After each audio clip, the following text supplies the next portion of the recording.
umurongo turahera kuwa mbere hanyuma tugere kuwa 10 noneho dushobora kwiga itari myinshi ariko ndagira ngo twumve aho biva naho bigana. Kandi uwo mugabo atwika Eva umugore we inda abyara Kayini. Uwo mugabo iki gihe hari umugabo umwe, ntabwo ari ngombwa kubitindaho ibyo buri muntu arabyumva na Adamu, sibyo? Imana yari muha umugore we aratwita inda abyara Kayini. Aravuga ati meshejwe umuhungu n'Uwiteka. Arongera abyara Abeli murumuna we wa Kayini. Abeli aba umwungeri w'intama, Kayini aba umuhinzi.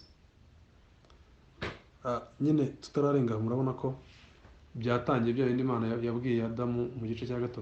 Gahunda igiye gukurikiraho ni ukujya aba umuhinzi akarwana n'ubutaka, ubutaka nabwo bukeramo ibyo bagomba kubagara. Murabona ubutaka nyine, ibi bintu nyine n'uyu turabibona ahantu ibibi birimeze, sibyo se? Ariko ibyiza ugomba kubitera ukabibagara ukabibaho maso kugeza igihe byereye. Ariko ibibi ntabwo bikenewe bibagara. Noneho arakomeza aravuga ngo aratangiye Kayini gukora umurimo. Kayini aba umuhinzi. Bukeye Kayini azana ituro ku mbuto z'ubutaka ngo ariture Uwiteka. N'Abeli azana ku buriza bw'umukumbi we no ku rugimbu rwawo. Uwiteka yita kuri Abeli no ku ituro rye.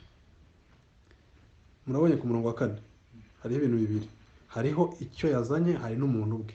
Uwiteka yita kuri Abeli no ku ituro rye, maze niyita kuri Kayini n'ituro rye. Kayini arakara cyane, agaragaza umubabaro. Uwiteka abaza Kayini ati niki kikurakaje kandi niki gitumye ugaragaza umubabaro? Nukora ibyiza nuzemerwa, ariko nudakora ibyiza ibyaha byituga tugiye ku rugi kandi niwe byifuza, ariko ukwiriye kubitegeka. Kayini abibwira Abeli murumuna we kandi bari mu gasozi. Kayini ahagurukira Abeli murumuna we aramwica. Uwiteka abaza Kayini ati Abeli murumuna wawe harihe? Aramusubiza ati ndabizi se, ndi umurinzi wa murumuna wanjye. Amubaza ati icyo wakoze icyo ni iki? Ijwi ry'amaraso ya murumuna wawe riranakira ku butaka. None uri kivume ubutaka bwanga, bwasamuye akanwa kabwo kwakira amaraso ya murumuna wawe. Ukuboko kwawe kwavushije. So arakomeza hepfo. Noneho umuvumo yongeraho indi doze. Nuhenga ubutaka uhereye none ntibuzakwerera umwero wabwo, uzaba igicamuke n'inzererezi mu isi. Reka turekera aho ngaho. So bavandimwe rero, iki gitabo cy'Itangiriro abantu benshi barwana nacyo bashaka kwerekana ko ari imigani. Nyine nk'inkuru wayivuga ukabumva kera bajyaga baducira imigani tukiri batoya. Hari ukuntu nge bajyaga bancira nk'umucecuru na grand-mère twarabanaga, nyogokuru akancira imigani nkahita nimagina ahantu nyaca, nyine ngabihuza.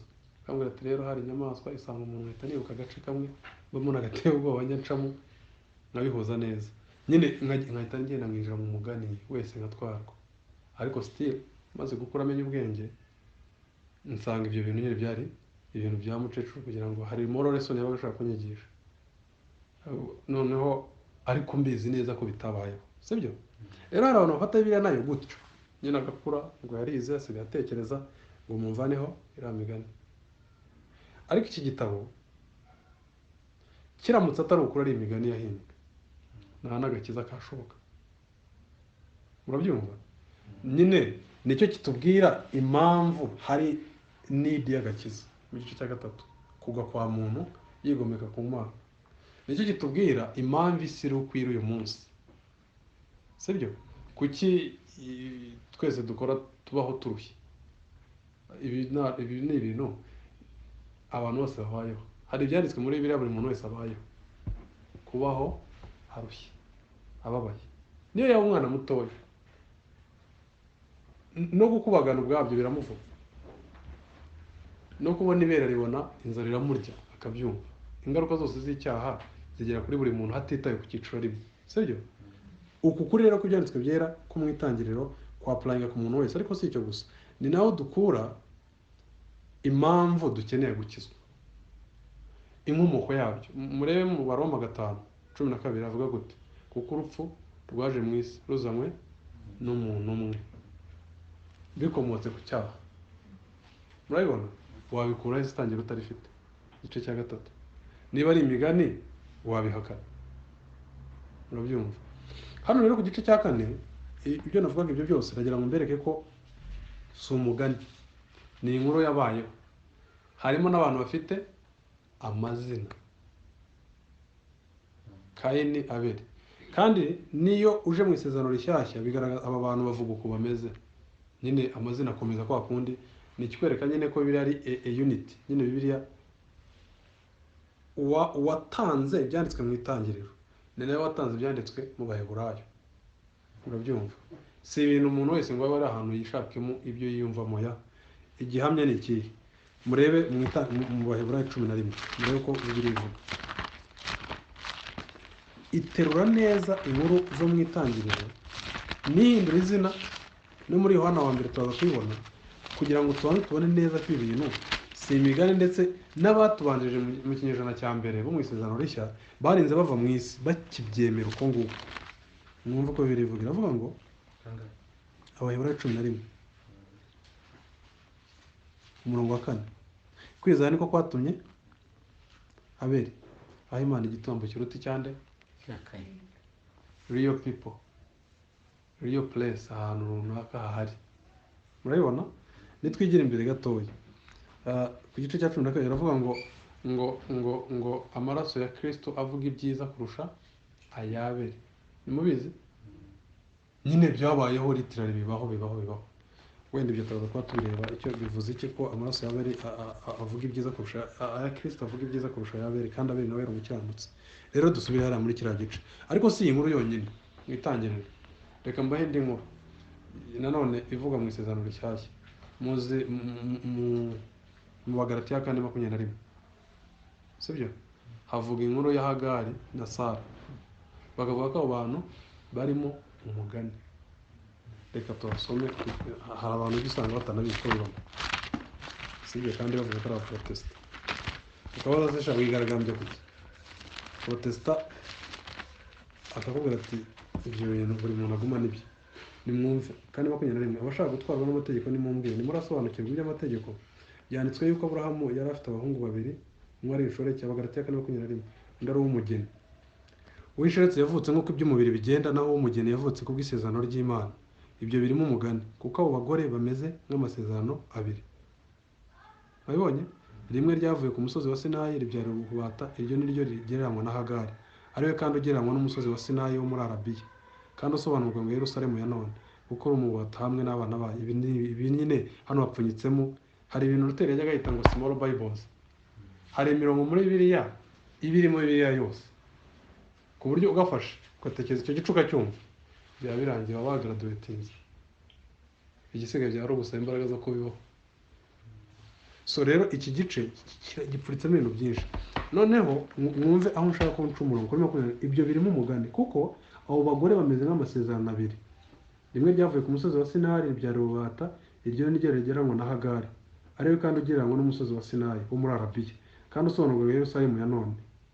Ariko Yerusalemu kuri 26, Yerusalemu yo mu ijuru niyo mugeni, niyo mama wa twese. Ubwo bagiye kuvuga noneho Sara. Dore icyo rero ibyo nari mbizanye.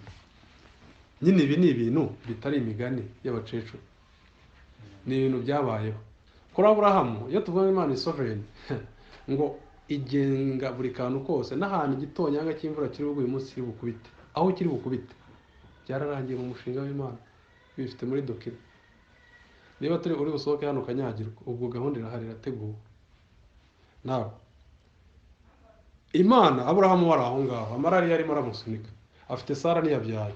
Yarangiza umugore we bafatanyije bati, ariko hari Sara yarakosheje, aravuga ati dufate ubundi muja abyare, hanyuma umwana tuzamumukureho. Ariko Imana kubera ko yova ruringa, nyine ikora ibintu, irakureka wowe ukaba ukora icyaha ubyishimiye, ariko ikabyaza umusaruro icyaha. Ibyo murabyumva? Nibyo mu Roma 3 bavuga. Nyine he uses sins sinlessly. Ibyaza umusaruro ibyaha idakoze icyaha. Mwe murabyumva? Urugero, reka mbaho urugero. Murabona nabyo ni hano mu Itangiriro. Murabona Yuda yaragiye ajya kugura indaya, simubizi? Iyo ndaya bari umukazana we. babyaraho Perezi, uwo murongo uza kuvamo Kristo. Urimo ubyumva? Imana ibyaje umusaruro icyaha cyande cya Yuda, ariko itabikozemo icyaha. Kubera iki? Niwe wagiye ku bushake bwe, ayobowe n'irari rye. Reka noneho turebaho climax aho byarangiye, Kristo aza ku isi. Bibiliya iravuga mu Byakozwe n'umwe 2 ngo uwo muntu amaze gutangwa nk'uko Imana yabigambiriye bimenye bitari byaba. Wabyumvishe? Amaze gutangwa nk'uko Imana yabigambiriye ibimenye bitari byaba, bamubambisha amaboko. Abamubanza uko bita y'abagome. Twari dukwiye kwivugisha ngo bakunda abatizera bavuga ngo ariko se ko wumva bimenye bitari byaba bikabigambirira kumwica, kuki bitwa abagome? Ariko sibyo. Man should always be responsible. Agomba kubazwa ibye, kubera ko nyine Imana ifite uko yategetse. Yabwiye Yuda nk'abandi bose, babwira ko utagomba kwica umuntu utariho icyaha. Sibyo se? Rero niba wishe umuntu Imana ikabibyaza umusaruro mwiza, ntabwo wari wumva itegeko yaguhaye, wabikoze uryica. Urabyumva? Rero ntabwo ukwiye kubihemberwa.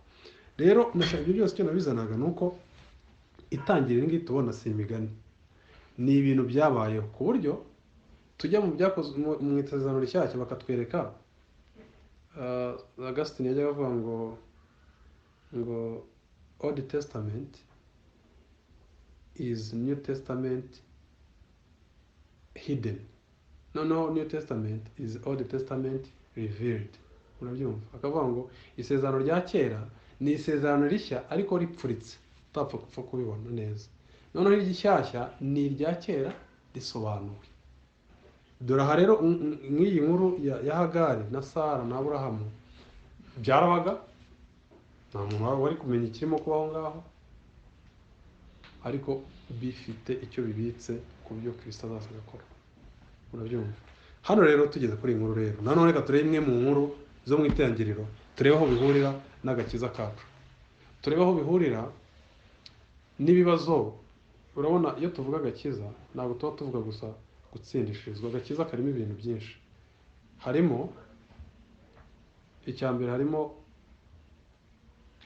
gutoranywa, sibyo? Uwo nawe ni umugisha. Bibiliya ivuga ngo yabatoranyije muri Kristo, uwo ni umwe. Icya kabiri, harimo guhamagarwa. Iyo ni indi package. Urabona mu Efeso baravuga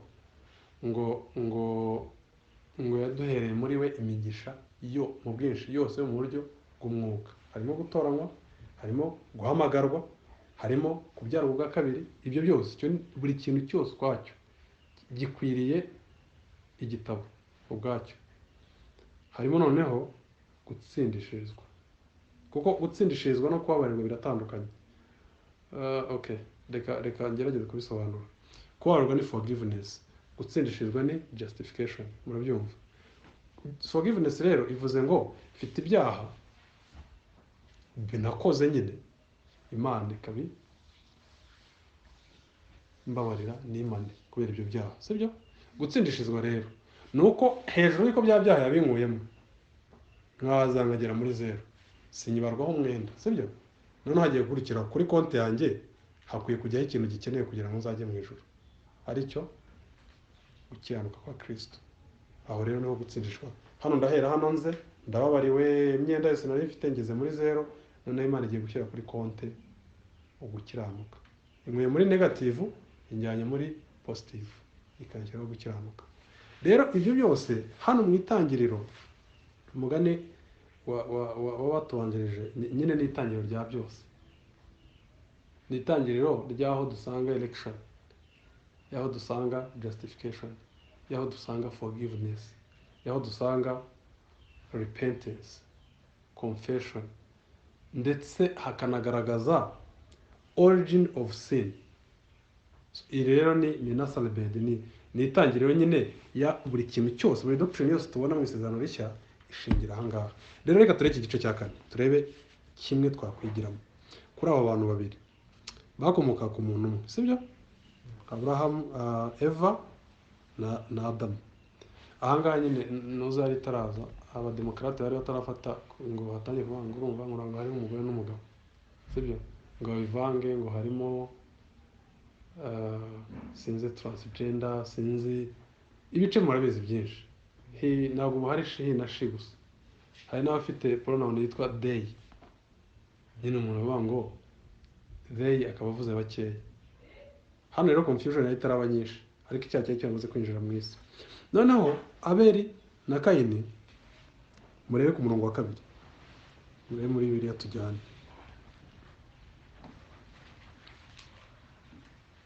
Arongera abyara Abeli murumuna wa Kayini. Abeli aba umwungeri w'intama, Kayini aba umuhinzi, sibyo? Bisanzwe, ubuzima busanzwe. Bukeye Kayini azana ituro ku mbuto z'ubutaka ngo ariture Uwiteka. Na Abeli azana uburiza ku mukumbi we no ku rugimbu rwawo. Uwiteka yita kuri Abeli no ku ituro rye, maze niyita kuri Kayini n'ituro rye, sibyo? Hari ibintu hano, impamvu ebyiri zo kwigisha, hari ukugira ngo abantu b'Imana bamenye ukuri, bakomezwe, ntibateraganwe hirya no hino n'ibinyoma, ariko hari no gucecekesha abavuga ibinyoma. Simubizi muri Tito? Rero turaza kujya tugenda tureba impande zombi. Icya mbere, kenshi abantu bavuga ngo ikintu Kayini yazize, kuba Imana itaritaye ku ituro rye, ngo yazanye hari ukuntu batora ibishyimbo bagakuramo ibigiye bifite defects. Babyita gute mu Kinyarwanda? Injonjore. Aha, arakoze. Noneho bagabanga ngo Kayini yazanye so murebe muri Bibiliya zanyu, ndashaka tujyane mube nk'abiboroya, sibyo? Sinjye nshaka abantu twiga n'abatangenzura. Mube mu muncunga murebe ibintu mvuga birimo. Murebe hano. Bukeye 3, Kayini azana ituro ku mbuto z'ubutaka ngo ariture Uwiteka. Usibye nuko batatubwira ko ari ibishyimbo, sibyo? Nyine ngo ijonjori yazanye. Nta n'ahantu Bibiliya ivuga ngo yahisemo ibibi. Murabibona? Icyo ni ikinyoma. Hari ibinyoma byinshi abantu bajya birengagiza, ariko hari nk'abajya bavuga ngo Matayo 5 ngo iravuga ngo nuko arumirwa harya ngo muzumirwa. Reba umuntu akajya yumva ngo gwaza Bibiliya ngo azi iryo jambo. Undi ukumva aravuze ngo muri Matayo 5:14 turimo turasoma Matayo ngo sinaje gukora amategeko ahubwo naje kuyakomeza. Ubwo Bibiliya yose akaba arayicuritse. Kandi Bibiliya ivuga gute? Kuyasohoza.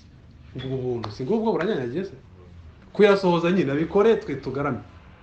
Ubundi abantu bazajya mu ijuru n'abantu batagira imirimo myiza, bayishingiraho ngaho ari izabajyana mu ijuru.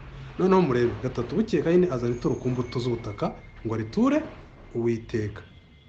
Ariko murebe uyu mutima wa Kayini ukuntu ari mwiza, sibyo? Uyu ntabwo ari umwatheist, simubibona se? Ntabwo ari umuntu uhakana ko Imana ibaho. Ni umuntu wemera ko ibaho, ariko si n'ibyo gusa, anemera ko hari ibintu agomba kuyikorera kandi yavunikiye. Urumva, yari umuhinzi. Rero abantu bavunika mu isi, nta muntu wavunika kurusha umuhinzi, simubizi se? Kugeza aho igikorwa cy'ubuhinzi nko muri sosiyete bumva ari igikorwa cy'abantu baciriritse, simubizi se? Ndetse na leta igira imigambi yo kuvuga ngo ntabwo abantu bakwiye kubaho kubera ubuhinzi, nyine hakwiye kuba improvement, abantu bakazamuka. So Angela akomeza ngo Kayini aba umuhinzi. Bukeye Kayini azana ituro ku mbuto z'ubutaka ngo ikindi murabona ko Kayini atari n'umunebwe, sibyo? Imana yamuhaye titre yitwa umuhinzi, ni yari umuntu ukora. Angela avuga ngo ariture Uwiteka. Na Abeli azana ku buriza bw'umukumbi we no ku rugimbu rwawo. Murabibona? Ikindi kigaragara nuko ababyeyi b'aba bana bari barabatoje ko habaho Imana kandi Imana igomba guturirwa. Nyine kwizera kuzanwa no kumva. Ntabwo ibintu byavaga mu kirere, nyine bafite aho babikuraga. Barangije bararerwa neza, ababyeyi ni bamwe, bose bera rimwe, bose kandi barumva ko Imana ibaho, ntabwo bayihakana. Dore Kayini ntabwo ayihakana, ubwo bivuye ngo ni umwatheist, ndetse azi ko hari ibintu Imana igombwa, ari byo kugira icyo utanga ku byo yaguhaye. Urabibona? Mukomeze murebe ukuntu rwose nta kibazo gihari kugeza ubu ngubu. Na Abeli azana ku buriza bw'umukumbi we no ku rugimbu rwawo. Uwiteka yita. Ariko muretse ikindi kigaragara nuko bigaragara ko hari ahantu bari bazi bikorerwa. Harimo ijambo azana. Murabibona? Na Abeli azana ku buriza bw'umukumbi we no ku rugimbu rwawo ku murongo wa 4. Murabibonye? na Kayini ku murongo wa gatatu bavuze ngo bukeye Kayini azana ituro ku mbuto z'ubutaka. Hari ukuntu rero ikinyarwanda aya magambo bukeye n'iki kitayavuga neza, murebe mu cyongereza mwumva ukuntu bisa nkaho biduha amakuru aruseho. Abafite icyongereza mwakirebamo tugasoma tukajyana abacyumva, ariko n'undi yareba no muri France aramutse ayumva tukareba ukuntu iyi version bivuga. Mwumva ukuntu bavuga, aravuga ngo in the process of time it came to pass that Cain brought of the fruit of the ground an offering unto the Lord, and Abel he also brought of the firstlings of his flock and of the fat thereof, and the Lord had respect unto Abel and to his offering. Okay, murebe ukuntu aba ari abantu bari bafite uburyo bwa worship bakora buri very clear na articulate. Abel yaranabizi ko uzana uburiza. Mwabibonye? Murebe ku murongo wa 4. Nyine buri muntu yarabizi ko si ugupfa kuzana ibyo ubonye, ni ibintu uzana witondeye ukurikije uko wigishijwe, ukaza kubitambira Uwiteka. Bose mbese bari abantu bari religious, ntabwo ari abandi bahakana Imana, nta nubwo ari abasilamu oya. Ariko murebe icyabaye. Kandi by the way, reka mbabwire, iki ni igihe ya mategeko ya Mose yari ataratangwa. Mwe murabyumva? Ni mbere amategeko ya Mose ataratangwa. Noneho bageze ku murongo wa 6. Duhere ku wa 4. Uwiteka yita kuri Abeli no ku ituro rye. Hariho ibintu bibiri. Uwiteka yita ku muntu ubwe, ariko anita no ku ituro rye. Maze niyita kuri Kayini n'ituro rye. Nanone Imana igiye kwirengagiza, none yirengagije ibintu bibiri. Yirengagije imirimo y'uyu muntu, inirengagiza nawe as a person. Mwe murabibona? Noneho maze niyita kuri Kayini n'ituro rye. Kayini ararakara cyane, agaragaza umubabaro. Reka rero turebe ibintu bibiri. Turebe aba bantu ubundi bari bantu ki, kuko hari ibintu bibiri Imana yagaragaje. Niyitaye ku muntu, niyanita ku byo akora.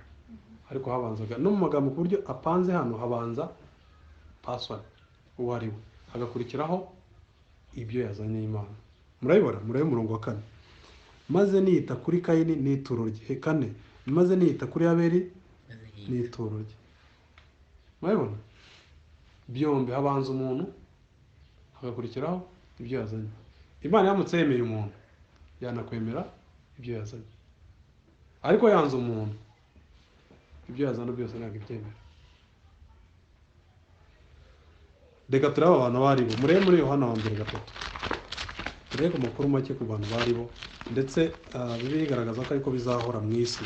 Hazahora hari Kayini, hari na Abeli. Ibyo bintu mvuga si imigani, murebe ukuntu Bibiliya yabivuze. Mu isi hazahora hari Kayini, hari na Abeli. Murebe Yohana wa 1:3.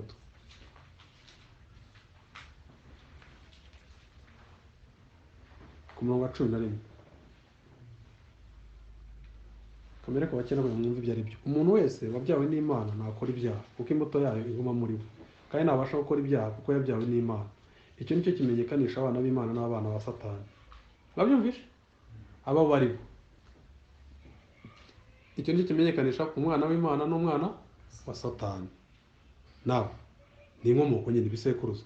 Umuntu wese udakiranuka cyangwa udakunda mwene se suwi Imana. 11. Ubwo nibwo butumwa mwumvise uhereye imbere na mbere, ngo dukundane tutamera. Mwumve 12. Mwande nka Kayini wari umubi akica murumuna we. Tutamera nka Kayini wari uwande wa Satani, wari umubi, noneho akica murumuna we. Mbese icyatumye amwica ni iki? Nuko ingeso ze zari mbi, naho iza murumuna we zikaba. Murumva ko iba ari ibintu byari bimaze igihe. Ingeso si ikintu gikorwa umunsi umwe, sibyo se? Bari basanzwe babaho, ubuzima bari basanzwe babayeho. Ariko Kayini mbese icyatumye amwica ni iki? Ntabwo ari uko igitambo cye gusa kitemewe, nuko ingeso ze zari mbi kubera ko ari uwa satani. Kubera ko hejuru bavuze ngo uw'Imana ntabwo agira ingeso mbi. Mwabibonye hariya muri Yohana. Naho Kayini rero yari asanzwe ari uw'umubi, icya mbere uwo ari we, bityo rero n'ingeso ze zikaba mbi. Abeli rero arazira ko ari uwera, mwabibonye mu Baheburayo 11, turaza kubireba ko kwizera, ndabizi nawe hari ukuntu abantu bagushyira mu rusimbi bakavuga ngo ni ukwizera ngo Imana izakuzamure, sinzi izaguha umugore n'umugabo, sinzi abana, agahungu n'agakobwa, nyine ufotore ifoto upostinge, byayo ni nyine byose abantu baba barakangutse, bose ubona bibwira ko aricyo kintu kigaragaza ko umuntu yashubijwe. Bibiliya ikagaragaza ko kuri kwizera atari cyo kuvuga, turaza kubireba. Ariko icya mbere dusubiye hariya nayo mbabwiye twisubire mu Itangiriro, murabona ko ikibazo ni kiri necessarily ku byo bakoze, ahubwo ikibazo kiri kubo bari. Murabyumva? Ndaza kubereka. Tugeze ku murongo wa 5, maze niyita kuri Kayini n'ituro rye, Kayini ararakara cyane, agaragaza umubabaro. Uwiteka abaza Kayini ati, niki kikurakaje kandi niki gitumye ugaragaza umubabaro? Nukora ibyiza nuzemerwa, ariko nudakora ibyiza, ibyaha byitugatugera ku rugi, kandi niwe byifuza, ariko ukwiriye kubitegeka. Sibyo? Reka turebe. Hano hari imirongo imwe ijya yishukwaho abantu bakayibeshyaho, tuzakomeza wenda kugira tuyigaho, bakibwira ko iyo mirongo irimo ihakanya ukuri kuvuga ngo kuri ko haruguru, kuko Imana yabanje kureba ko umuntu ari we, ibona gushima cyangwa kwanga ibyo ayizaniye. Mwabibonye? Niyita kuri Abeli, amen, niyita kuri Kayini no kwituro ayizaniye, ariko hejuru yita kuri Abeli n'ituro yayizaniye. Mu kuri bose bari bakoze igikorwa kimwe, nyine ukirebeye ku maso, buri umwe yafashe ibyo yaruhiye, buri umwe yabizanyaho babizanye. Siko bimeze? Ku buryo bahahuriye, murumva ko ntabwo bari mu murima, uzanye inka mu murima yakona, sibyo? Kandi Kayini mwamubonye ko ari umunyamahane, ntabwo wamukira. Ntabwo hari ahantu baza guturira ibyo bagomba guturira Imana, ndetse ngo aramuhagurukira aramwica. Ndetse urumva n'umuntu wari uhari ku buryo abona wera hose tujyayo cyane, ariko nk'ubusanzwe ni gute Kayini yamenye ko igitambo cyabiri cyashimwe? Mu isezerano rya kera mu bacamanza cyagiye cya Eliya, bigaragara ko Imana yashimaga igitambo cy'umuntu, yazanaga umuriro ukagitwika, ukagikongora. So rero ubwo ni uburyo probable Kayini yamenyemo ko ibye bidashimwe, ariko ibyaberi bishimwe. Noneho ariko Bibiliya none ikagaragaza ko ikibazo ari cyo bari cyo. Noneho rero reka turebe, uwashimwe niwe wakoze icyiza, sibyo se? Ni uwa 6. Uwiteka abaza Kayini ati, ni iki kikurakaje kandi ni iki gitumye ugaragaza umubabaro? Nukora ibyiza nuzemerwa.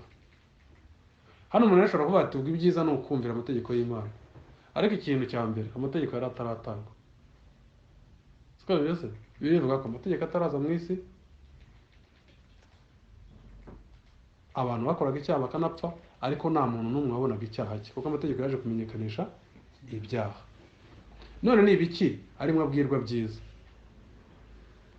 Biroroshye, duhita tureba uwemewe ni ibiki byiza yakoze.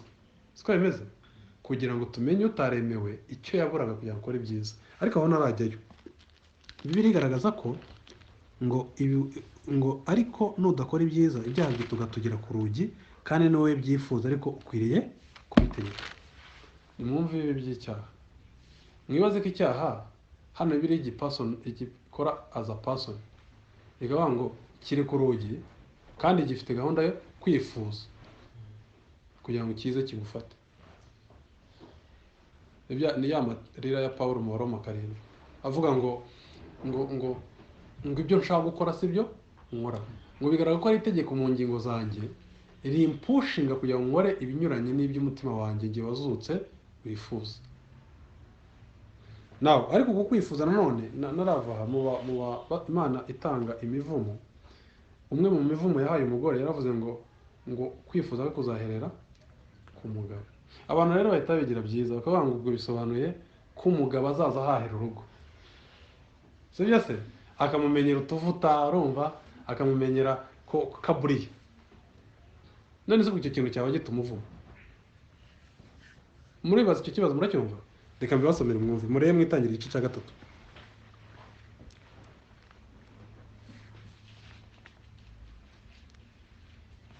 ku murongo 16. Kandi Uwiteka Imana ibwira uwo mugore iti, mwibuka aha yari irimo ibaha ibihano bijyanye n'ibyo bakoze, sibyo? Iti, kugwiza nzagwiza cyane umubabaro wawe, ufite inda uzajya ubyara abana ubabara, kwifuza kuzahera ku mugabo wawe nawe azagutwara. Ibi byabaye iturufu ngo umugore niba yabyaye n'umuzanikira byo ni ibibazo. Nyine ubwo ni ikosa ry'umugabo kubera ko yavutsa umujya byababara. Gute se? Ntabwo ari ry'umugabo.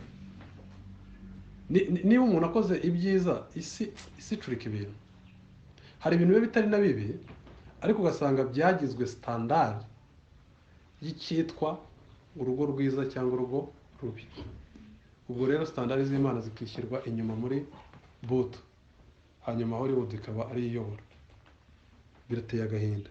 None umva uko bivuga. Na Adamu iramubwira iti, ubwo kwifuza kwawe kuzaherera, yavuze koma, kwifuza kwawe kuzaherera ku mugabo wawe nawe azakugira ate? Ngaho mumbwire, ni ikihe gihano kiri mu kuba umugabo kwifuza k'umugore? Kumugorera harya mujye mumubwira, hari ibyo mba nazi. Nyine ibyo yifuza byose. Fata umutima w'umugore waguye utari muri Edeni, ufata ibyifuzo bye byose, sibyo nuto? Narangiza avuge ngo niwe uzabimushakira. Igihano kirimo ubwo se ndumva ahubwo ari amahirwe. Bene bavuze ati, kwifuza kwawe umugabo azahora abiri icyo yashaka kubyuzuza. Igihano kirimo aho ni ikihe? Ariko Bibiliya ivuga contrary. Murabizi bivuga ngo ariko mu Baroma 3 baravuga ngo ariko none hariho gucyanuka kw'Imana. Igiye kuvuga ibintu binyuranye n'ibyavuzwe hejuru. Hejuru yari yavuze gute? Yari yavuze ngo kuko ari nta muntu uzatsinishijwe n'imirimo itegetswe n'amategeko, kuko amategeko ari yamenyekanisha icyaha. Ubwo ibyo amategeko byananiranye. Ahubwo hepfo ariko noneho bagiye kuvuga contraire, sibyo? Ikinyuranye. Noneho hano baravuga ngo mu Itangiriro 3 baravuga ngo kwifuza kuzahera ku mugabo, ariko azagira ate? Azagutegeka. Mukuri no vuga ngo icyo azaba yifuza ni ikinyuranye cyo gutegeka n'umugabo. Ari cyo ki? Kumutegeka. Haguruka munyarwanda kazaza zitagute zazende. Yama NGO bayita tinyukura shoboye hifoshi. Hari ikindi kintu. Haguruka, hari ikigurupe kiba hari Kimironko. Simukize? Byahereye muri Edeni. Itinyukura shoboye yahereye muri Edeni. Icya TV yahereye muri Edeni.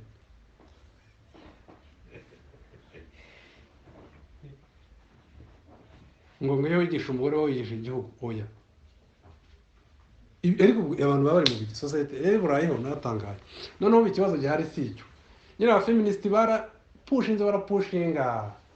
Birangiye nta kindi nyine abagabo n'abatangiye baba abagore kabisa. Ubudage abagabo bose babaye nk'abagore.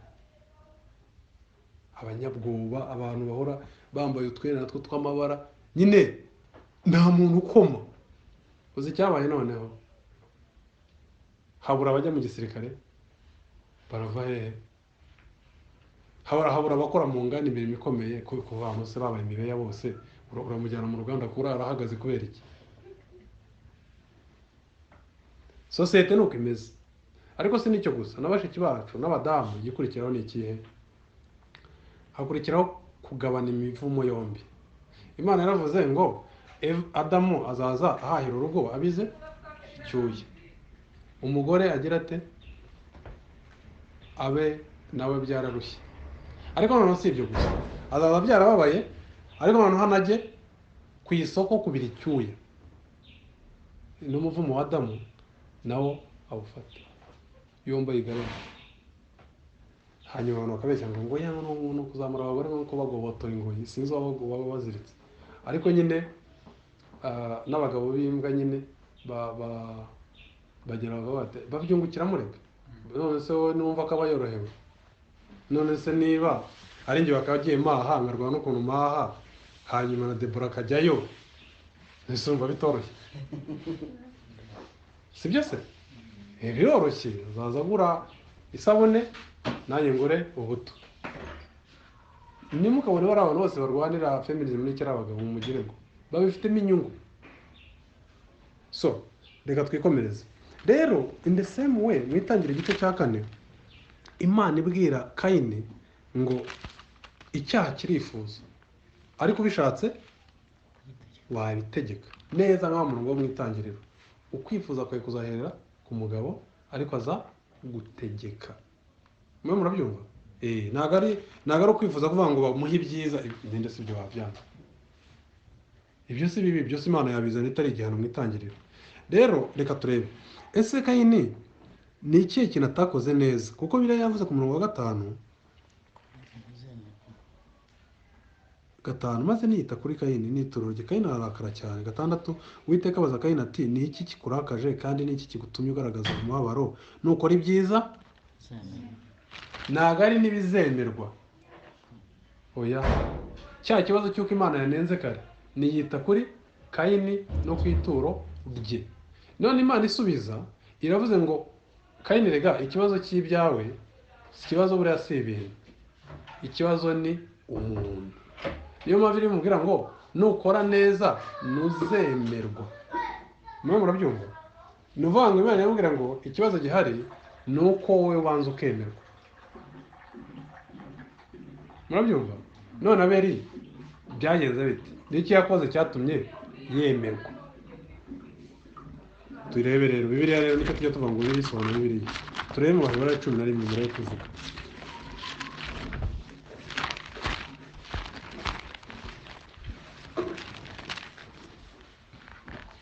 Umurongo wa 4.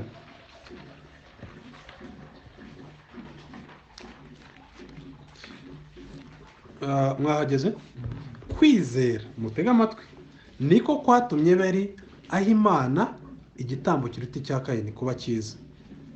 Ni nako kwamuhaye guhamya ko ari umukiranutsi, ubwo Imana yahamyaga ko amaturo yari ari meza, kandi niko kwatumye nanone akivuga nubwo yapfuye. Amen. Kwizera niko kwatumye Abeli afatwa ko ari umukiranutsi, bihita bituma n'imirimo akoze yemerwa. Reka mbisubire mu murebe, mushyire mu mitwe yanyu n'ubwenge mu bufungure mutekereze. Kwizera niko kwatumye Abeli aho Imana igitambo. Mwabibonye? Kwizera niko kwatumye Abeli aho Imana igitambo kiruta icya Kayini. Ntago ari uko igitambo cye cyari cyiza. Mwabibonye? Kuba cyiza ni nako kwamuhaye guhamya ko ari umukiranutsi. Kayini ni uw'umubi. Abonye aderesi ya Kayini, Abeli ni umukiranutsi. Noneho birangije, ubwo Imana yahamyaga ko amaturo ye ari meza. So rero murabizi ko Imana ari attribute y'Imana twita immutability, sibyo? Immutability of God. Ngo Imana ikintu yavuze mu Itangiriro, icyo yashingiyeho ikiza akagabo, niba ari yo mu Itangiriro, ni nacyo igomba gushingiraho ikiza Edi, nubwo yazavuka mu myaka 5,000 biri imbere. Murabyumva? Hari amagambo Bibiliya ateye ubwoba bajya avuga ngo ubwo Imana ari imwe, bagahita bakubwira icyo bivuze. Bakavuga ngo ubwo Imana ari imwe izatsindishiriza buri muntu wese mu buryo bumwe. Wabyumvisha? Ahana bavuga ngo ubwo Imana ari imwe, abizera bakwiye kugira unity. Nta juru wajyamo. Of course mvuga bizera, mvuga bizera bukuri. Simvuga bavuga ko bizera. Oya, mvuga bizera. Mu byumvi byo mu ndirimbo ngo gupfa ni inyungu ku wizera wese ukuri. Ntago ari ibintu twadukanye none aha ngo tuza amahoro abantu batura. Oya, byamye bihari.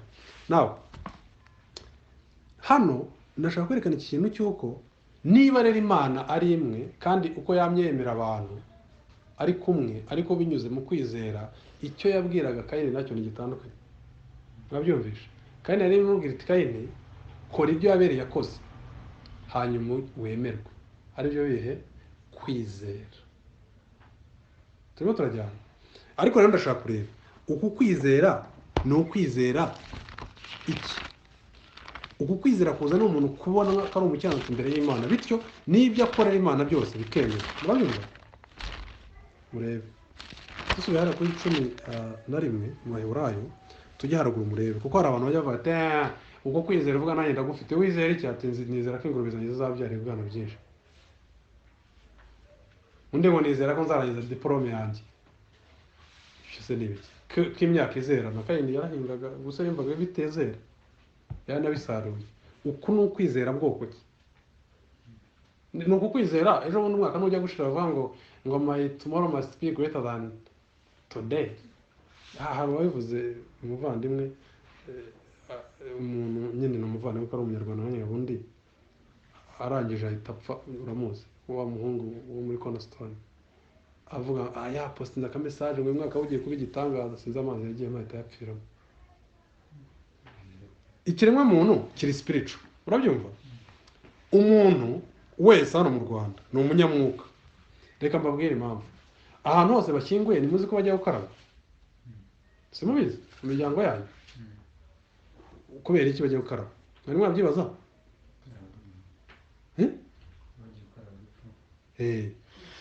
Nese numva ko babizi ko niba bavuye ku irimbi babyita gukaraba ugasigaye umuzimu w'urupfu. Murabyumva? Hari ibindi abantu bajya bakora ngo hari inka y'inkuracyobo, umwana wafashe umusaraba ngo ninde uza gushyingura se? Naho uzapfa agatwara umusaraba yana akamushyingura yana bakamuhanga inka ngo ni inkura cyobo. Bose barahamutse.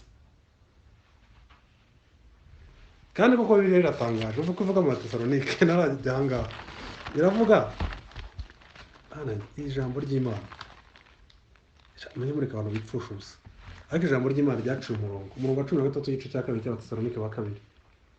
Mwumve Paul, mujye mureba ibintu bya doxology, aho Paul aba agiye gusoza nk'urwandiko, murabyumva?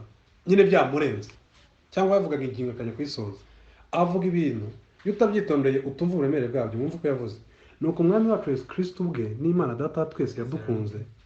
Ba 2:16 ngo nuko umwami wacu Yesu Kristo ubwe n'Imana Data twese yadukunze ikaduha, mwumve, ihumure ry'iteka ryose.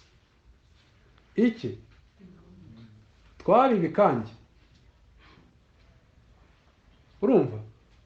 Abasoma murabazi, urumva? Imana yahaye buri muntu umutima nawe, murabyumva? Ku buryo nta muntu ushobora gukora ikibi ngo ntakimenye ko yakoze ikibi. Abantu rero bose bari confused, niyo mpamvu bahimba ibyo kujya gukorera Imana bakanga inzira yayo kubera ubwibone. Inzira y'uko ijuru ritakorerwa ritangwa nk'uko ryahawe Abeli. Icyatumye Abeli yemerwa nuko yizeraga. Yizera iki rero? Iri humure rero turimo tuvuga niryo bababuze bano birirwa bajya gukaraba batanga inka y'inkuracyobo. Hari n'abavuga ngo ntukavuga urupfu, niwe njyeho nakuriye. Wenda sinzi ngo by'abantu byanje mu mutwe n'indi umupagani. Nabwira nk'umucecuru nkabwira ariko barumva nishakira gupfa. Bati tunuga kungure. Ibyo uvuga ni biki? Nuvuga ngo cyangwa murabizi mu magambo y'Abanyarwanda ngo urare ngo hataryana harare. Haryana muziki bavuga se nimubizi? Nyine urara ahantu ugihumeka ukibasha kumva kuri ikintu kigukoze utapfuye nyine. Nuko urukwepa no kwifurizanya bakifurizanya ibijyenda kukwigizayo hariko rurabamira koko. Rero Bibiliya igaragaza ko Imana Kristo yaje, Bibiliya iravuga mu Baheburayo 2 ngo yaje gutabara, ngo ababaga mu bwoba bwo gutinya urupfu mu gihe kingana iki? Mu kubaho kwabo kose. Uraha iyo bavuze iby'urupfu mu mutima wawe nyine wumva hari ibintu bibiri nabyumviye kuri RSS Pro. Hari ugutinya process yo gupfa, hari no gutinya urupfu bwarwo. Murabyumva? Hari ukuvuga ngo ngiye kuri ku cyuma nkababara kuko nyine niyo wakijijwe navuze zawe ziba zitarazimitinga, ntabwo urababara nyine tu ntacyo wakora, ugomba kubabara. Ariko kuwizeye ntabwo abara nk'utizeye. Kuri we aramutse njya kuringa avuga ni yaba najyana nkaryama ejo bakaza bagatanga amatangazo ko napfuye, bagapostinga batangira gushaka udufoto twiza, simubizi, bagashyiraho ngo disi, bakavuga amagambo bamwe banabeshye nyine. So ariko simvuge ngo nciye muri ya process nyine nk'ubu nicaye ahangaha bigahita birangira, naba ngiye aheza kurusha mwebwe, simubizi se? Icyo nashaka nabwo kandi Imana ikwiye gukomeza kudukuza kugeza ahantu nyine niyo process yo gupfa tutayitinya. murabyumva. Aho nyine dushobora kugira umutima birivuga ngo nimugubwa gituma nibababaza ngo mubifate ko ari iby'ibyishimo. Ngiyo nyine, ngiyo goro y'uwizera. Utizera rero ibyo bivuze aravuga ngo wowe ufite negative vibes, sibyo? Niwe gisinya mwana n'abantu bari negative, ngo positivite, sibyo? Ngo izengurutse abantu bakubwira ibyiza. So noneho rero uvuga ko birivuga, iravuga uko kwizera narimo mvuga Abeli yari afite, ariko kwatumye Imana imwemera uyu munsi. Ya Mana itita ku cyohero cy'umuntu, niko Paul yavuze ngo God ngo does not show favoritism. Ikintu kiremereye nko kuvuga ngo nta kintu na kimwe kiri special muri Dawidi kitari mu wizera w'uyu munsi. God who does not show favoritism. Nyine nta muntu Imana yitayeho ngo nuko ari muremure cyangwa akomoka kuri ubu bwoko cyangwa akomoka muri Israel cyangwa oya. Imana nyine ifata abantu bose kimwe. Niyo mpamvu n'inzira yo kwiyunga nayo ari imwe. Nibyo yavugaga mu Waroma igice cya 2. Noneho mureko kuvuga mureko 39 10 kugira ngo twinjire kuri 11 ko mubona ko ari continuation. Aravuga Abaheburayo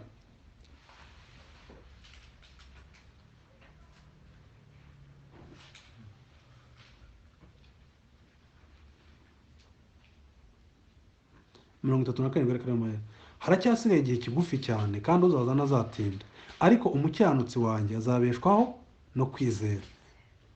Wabonye icyo yabanje kuba cyo? Umukiranutsi wanjye.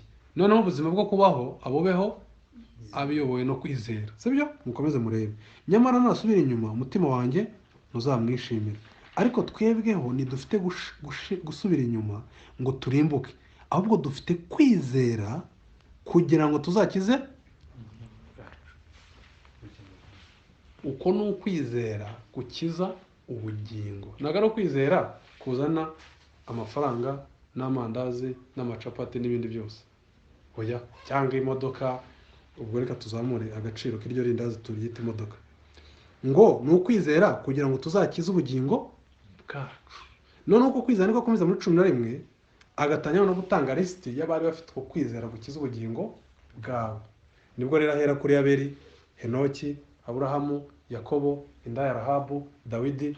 Muzasomye lisiti yose mwabyumvishe. Rero nitugera kuri 4 mumenye ko kwizera gukiza ubugingo ko 39 ariko kurimo kuvuga kwizera niko kwatumye Abeli aho Imana igitambo kiruta cya Kayini kuba cyiza. Icyo ni kimwe. Ariko icya kabiri ni nako kwatumye ahamwa kari umukiranutsi. Mwabibonye? Umuntu wese rero wibwira ko Imana imugomba kumwemera nk'umuntu, icya kabiri kwemera ibyo ayikorera, atabinyujije mu kwizera kwa Abeli yari afite, kwizera Aburahamu yari afite, kwizera igitambo cya Yesu Kristo, azarimbuka. Nyiratse uramutse uraha utekereza ko kamemu, none ejo mu Bagalatiya natangaye haravuga ngo niba umuntu ashaka gukebwa, urayumva? Icya mbere, niba ushaka kugira icyo ukora kugira ngo ubone ubugingo bw'iteka, harimo gusenga, kwiriza ubusa, gusaba imbabazi Imana. Rega ibyo ntabwo birimo kuncika. Nyine hari abantu bibwira ko ku munota wa nyuma ijambo bazavuga ari ryo zabahereza ubugingo buhoraho, ngo zaterwa nuko nzarangiza urugendo, ngo ukirwa rugamba nirate ngo nimutabarutse. Nyine utwo tujambo umuntu akagenda ducomeka mu kabazo. Noneho abadiveho baravuga ngo nyine ngo ni ukwizera kwa n'Aburahamu n'abiyumvanye, ngo ni ukwizera kwa Yesu Kristo mfite ngo kunshoboza gukora iby'Imana integeka bityo bazabona ubugingo buhoraho. Oya, ni ibintu bibiri. Kwizera kujyana umuntu mu ijuru ni ukwizera ibyo Yesu Kristo yamaze gukora, ntabwo ari ibyo yagushoboza gukora. Ibyo bintu biratandukanye. Murabyumva ko bitandukanye? Kuvuga ngo Yesu azanga ngo hari umwana w'umudive najyaga mvugana nawe mubwira ubutumwa bwiza akambwira ngo reka ibyo wizera nibyo nanjye nizera. Naha ati kuko aturumva kwizera kudafite imirimo kuba. Ikibazo rero ko giteye muri Bibiliya uhereye kuri iyi nkuru, bigaragara ko imirimo yose umuntu akoze nta kwizera afite yayikoze itinduka ubusa. ariko imirimo ibyawe no kwizera ntabwo ihesha umuntu kwemerwa. Mwabibonye? Habanje ku murongo wa 4, Uwiteka yita kuri Abeli no ku ituro rye. Bibiliya ukuntu yanditse ntimukagira ngo ni imikino. Nujya ureba nko mu Bagalatiya, Bibiliya iravuga ngo Imana yabwiye Aburahamu imbyaro nko kubwira benshi, ahubwo imubwira urubyaro nko kuvuga umwe ari we Kristo. Nuvuga ngo biza kuba biri mu bwinshi iriya jambo yari guhita bihindura meaning, nko kuvuga ngo Mwuka Wera yandika Bibiliya aho ubona abanza kwemerwa kwa Abeli agakurikiraho kwemerwa kw'icyo yakoze. Murabyumva? Ntabwo biba bimucitse.